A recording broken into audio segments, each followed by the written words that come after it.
Ороймонт Пол явуулсан ямар тоглолтыг дэлгэрэнгүй ярихгүй гэсэн. Тэгээд Mavericks Nuggets бүр илт илүү хүмүүс сонирхсан байна.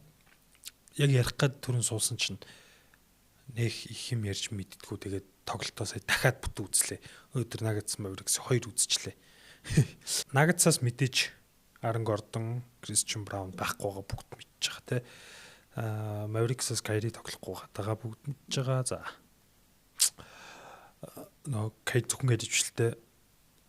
Юм блэ нөгөөдгөө чинь. Шинэхэн төв уулгаж. Derek Lively, Daniel Gafford. За тэгээ PJ Washington бас байхгүй байгаа. Эхний үед юунаас Nuggets Spencer Jones гэж залуу 100% товтолж те. Тэгснэ Jokic 64.8 самар 6 ассист члээ. Ахтар эхлүүлсэн Nuggets чинь. Эхний үед тэр Mavericks-аас хамгаалт бүр болохгүй байгаа. Эхлээд Najee Marshall-ыг Jokic дээр тавиад эхний хамгаалагч нь Najee Marshall байгаад Anthony Davis араас нөхөх туслах хамгаалагчаар тавьсан. Тэр хамгаалт бүр огт болоогүй ягд болохгүй нөө гэхэлэр үлдсэн. Одоо Najee Marshall, Anthony Davis-с бусад үлдсэн хамгаалагч нар нь маш сайн юм communication-тэй байх хэрэгтэй л доо.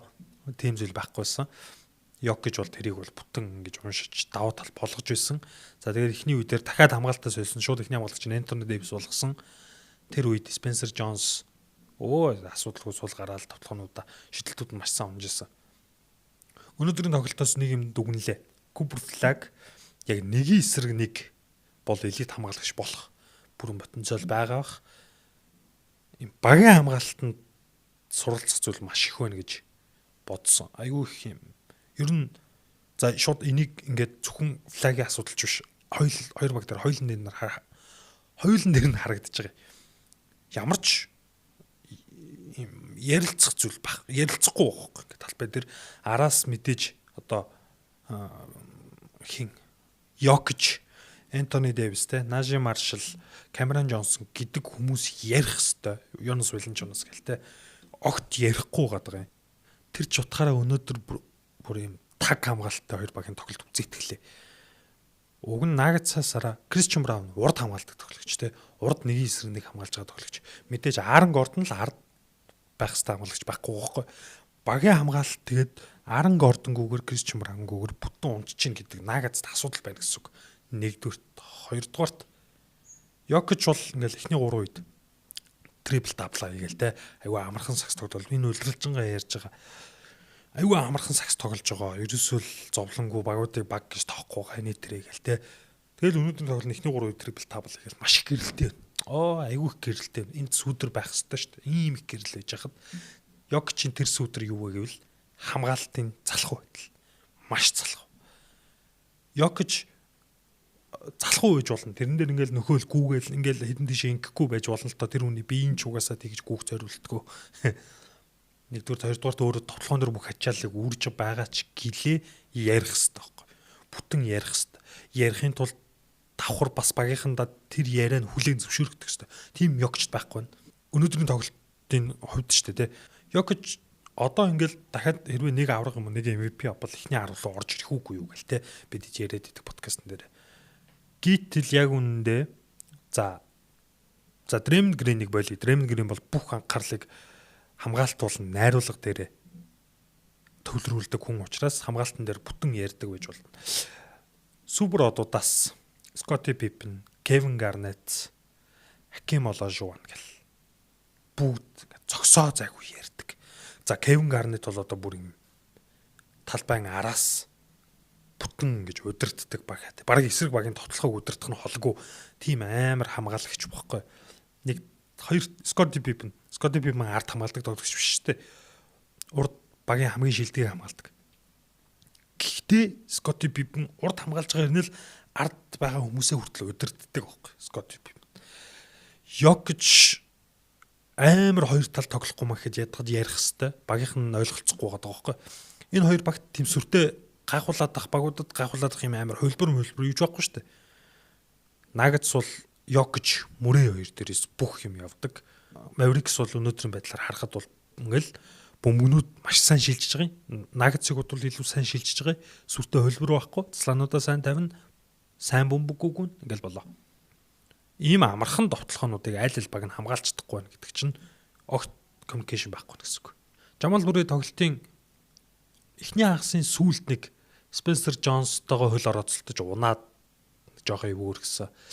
Тэгээд хоёрдугаар хагасын эхлэлд гарч ирээд бас нэг унаад тэгээд ер нь жоохон ингээ хөдөлгөөн удаашраад тэрнээс биш нэг тоглоог үдээ ер нь 3 дугаар үеийн төгсгөл рүү хайлт гарч ирсэн. Тэгээд ер нь баг гарч ирээгүй. Хингүү болчихж байгаа. Тоглоом дээр мөрөөгүй болчихж байгаа асуудал гарч ирж байгаа юм л да Йокичд. Гэхдээ уг нь тэр өдрийн маш сайн тоглолттой байгаа Спенсер Джонс түнд байгаа. Өөртөө маш удаан тоглож байгаа Тим Хардвей, өмнө авраг авсан Брюс Браун байгаа. Йокичийн тийм салхуу байдал байж болохгүй л та. Брюс Браун дээр нөгөө Спурстэй юун дээр хэлж ирсэн. Спурстэй тоглолтын дэлгэрэнгүүдээр хэлж ирсэн. Бүр нэг юм характер нь бүр шал өөр болцсон. Нөгөө нэг юм амар гоё импакттай тоглогч байх болцсон юм. Талбай дээр зүгээр л нэг юм одоо юу гэх юм те. Нэг юм сургуулийн шилдэг ангийн ийм дагалдан шиг болцсон. Ийм сугны ус гэдэг шиг. Тэ? Талбай дээр юм шилдэг хамгийн шилдэг тоглогч юм шиг те. Ингээл байгаа байдал те. Бүх тоглогч өөртөө хүндэтгэлтэй харьцах хэрэгтэй юм шиг те. Брюс Брауны харахаар нэг дургуур нэг юм характер хандлага нэг шал өөрлөцсөн. Ягаад Брюс Браун Энтони Дэвисийн өдөөс тоглож байгаа юм? Хамгийн наазах нь. Брюс Браун Энтони Дэвис байдгуугийн өдөөс тоглох хэрэггүй юм штэ яг үндэ. Нэг эсрэг нэг. Тэгээ Брюс Брауны энэ хандлага бол бага бүтэ халаад байгаа. Брюс Брауны нөлөөч нөр бөмбөгөө гүйлтүүд. Дээрээс нь хамгаалтын шилжилт хааслаа тоглолтууд. Тим юм багх болцсон мөлий Брюс Браун. Байж байгаа л Йокичийг зогсоож чадахгүй болонгууд нь өөрөө нэг хоёр шидэлт хийчихэл аврах гэж байгаа юм шиг л. Өөрийнх нь толгойд бараг тийм л бодол байх шиг байна гэж бодсон шүү дээ. Гэтэ тийм биш л дээ. Йокич ийм залхуу байхад Нагатсийн ийм эрүүл мэндийн асуудалтай байхад багууд ийм амар болцсон байхад өнөөдрийн байдлаар Нагатс бол айгүй асуудалтай харагдлаа. Нөгөө талд Mavericks-аас нөгөө нэг хин Ryan Nembhard, Cooper Flag хоёр бол үнэхээр онцгой байлаа өнөөдөр. Энтони Дэвис бол яг жинхэнэ Энтони Дэвисийн тоглолт гаргасан. Йокичийг харахаараа алга болчиход идэг, сүнсэнд өрчөд идэг шүү дээ. Өнөөдөр бол үнэхээр өөр байлаа. Өнөөдөр онцгой байсан Энтони Дэвис.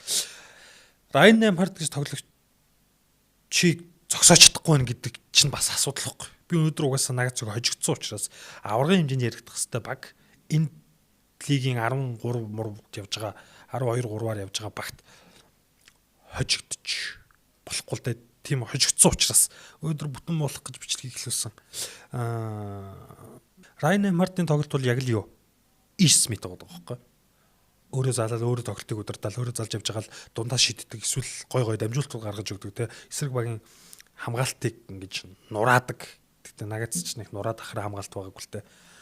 Ryan Nembhard-ийн юм бужигнадаг хурдан тоглолт товтлдог юм жижигхэн давуу тал. Йокичийн хамгаалтан дээр салхурдаг нэг юм жижигхэн сул тал хоёр талаасаа ингээр зөрүүний юм болчиход байгаа байхгүй. За тэгтээ яг уу ийм зөрүүтэй тоглолт болоогүй. Тэрийг нэг юм Йокичийн товтлогооны нэг ийм даваа тал те нэг ингэж нөхөж орж ирлээ. Тэгэнгүүт тэрэн дээрээс нь юу болж байгааг өнгөд тоглолтын яг эзэгтэй мөчүүд сэлгэнээс гарч ирж байгаа Клей Томпсны нэг хэд 3 шидэлтүүд нэг жоох ингээд тэгээ нэг 10 дон зөрүүтэй тоглолт болж байгаа. Яаж тайлбарлаж ойлгож байгаа болов. Өнөөдрийн тоглолтыг харуул. За PJ Washington ирчих бах. Магадгүй Daniel Gafford, Derek Lively хоёрыг одоо ер нь энэ багт нэг үр нөлөөтэйгээр хараад яах юм. Яг гэвэл энэ хоёр чинь эрүүл нэгдүгээр ингээд нэг юм өвчин зовлон ороогоод салахгүй байна. Бэртэл хэмтэл. Хоёрдугаар дончж байхгүй. За тэгээ PJ Washington-ы нөлөө бол ирж хэрэг байчна. Тэгэхээр энэ баг одоо плей-ин рүү өрсөлдөх бүрэн боломж бол байна. Гэхдээ Ryan Nembhard өнөөдөр шиг өдөр болгон тоглохгүй. За 3 тоглолтод нэг л өнөөдөр шиг сайн тоглох байх. Өнөөдөр шиг сайн гэдэг нь учиргүй 20 доноо 10 ассист гэсэн үг биш. 10 доноо 6 ассисттэй. Ryan Nembhard бол нэг тиймэрхүү тоглогч байх.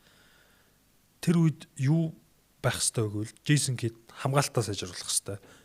Хамгаалтан дээр Anthony Davis-ийг биш юмаа гэхэд Dwight Powell-ыг ядаж PJ Washington-ыг маш сайн ярьдаг болох хэрэгтэй. Маш сайн ярьдаг болох хэрэгтэй. Зүгээр ярих гэдэг чинь л өөрөө маш том давуу тал. Ингээл энгийн бөмбөгний шилжилт, энгийн заслаан дээрээс зөрөхийг л нөхөж хоорондоо ойлголцож хин дээр очих уу, хаашаа салах уу гэдгийг ойлголцож чадахгүй байгаа хоёр баг байлаа шүү дээ өнөөдөр. Өнөөдрийн тоглолт энэ тоглолт ер нь онц тоглолт болог. Өнөөдрийн энэ тоглолт PS энэ дээр гарааг баха тий. Үдсэн бол энэ тоглолтыг нэх хүмүүс үдсэн байсан бол энэ тоглолтыг нэх тайлбарлах задлуулыг гэхгүй баха. Энэ амар тийм жоохоо стресстүүлмэр тоглолт байла. Nuggets асуудалгүй ихний дөрвөөрөө плей-оффтоо бол орно. Гэхдээ өнөөдрийн тоглолт бол авраг авахгүй шүү гэдгийг л сайн ойлгож байгаа.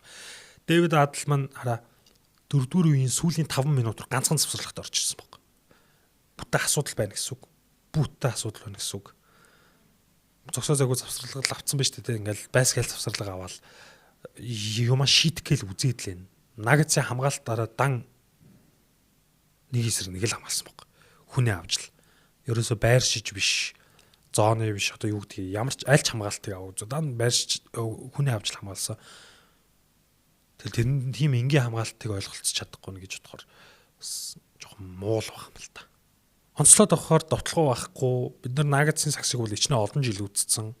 Jokic дээр ингэ байжангууд бусд нь бөмбөггүйгээл тэгэл Jokic тэр дунаас нь яг нэг зөв үнэ олж өгдөг нэг ийм сагс нөгөө талд нь болохоор Anthony Davis нэг олон цуг тоглоагүй байгаа. Ryan Nembhard гэж шинэхэн олбогч Cooper Flag rookie гэдэг юм ойлголцож чадаагүй байгаа.